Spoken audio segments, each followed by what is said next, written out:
እና ይሄንን ቪዲዮ ከጀርባ ሆኖ እኔ ፊቴ ከፊት ለፊት ያያል እና የጻፍኩት good thing I do not go to places where I'm disrespected and worked for free ብዬ የጻፍኩት ላይ አብዛኛው ሴት he's right አንዳንዱ ማለት የዚህ የኛ ቲም የሆኑ ልጆች of course this is nonsense this doesn't make sense we should free or whatever እንደዚህ አይነት ኮሜንቶች አሉ ሴቶች ግን ወንዶቹ obviously እንኳን በላቸው ምናምን በቃ ማለት የመጨረሻ የሚቆጭ ያንድቀር በቃ ለግማሹ እየመለስኩ የቻልኩት የኮሜንቱ እንትን thank you dev ለምሳሌ Adam was the first to arrive ከታች ደግሞ አንዳንዶች ደግሞ ከምትይ ከመጽሐፍ ቅዱስ ጥቅስ አምጥተሽ ለምን ዲስፕሩቭ አታረጊው ምንድነው ደግሞ ይሄማ መጽሐፍ ቅዱስ ነው እንደዚህ የሚለው ምን ይሄማ ዲስሪስፔክት አይደለም እኮ ኖርማል ነው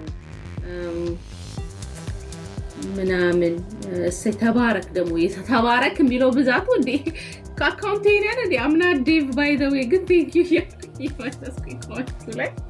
I'm not Dave ተሳስታችሁ ከሆነ you're in my life in my video ምናምን እና በጣም the number of women I should probably just do some analysis of this. I don't know. Analysis ይሰራል TikTok ራሱ and see like the number of women who agree with him, the number of men. Obviously, I expect men to agree with that guy. Obviously, that's in their best interest.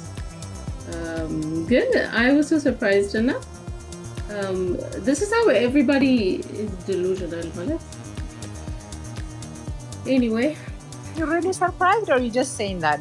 Honestly, I mean, አታውቂም እንዴ እንደሆነ ናይ እኔ እንደውም ይሄ ኤክስቴንቱ ነው እንጂ ምልሽ you expect of course ያለ ሴቶች እንደዚህ ነገሮች prop up ማድረግ አሁን የምናየውን አይነት ስትራክቸር አናይም ግን the extent to which women are like this is like the extent ነው ምልሽ the extent was like shocking ግን you know በዚህ መልኩ እንደሚደግፉ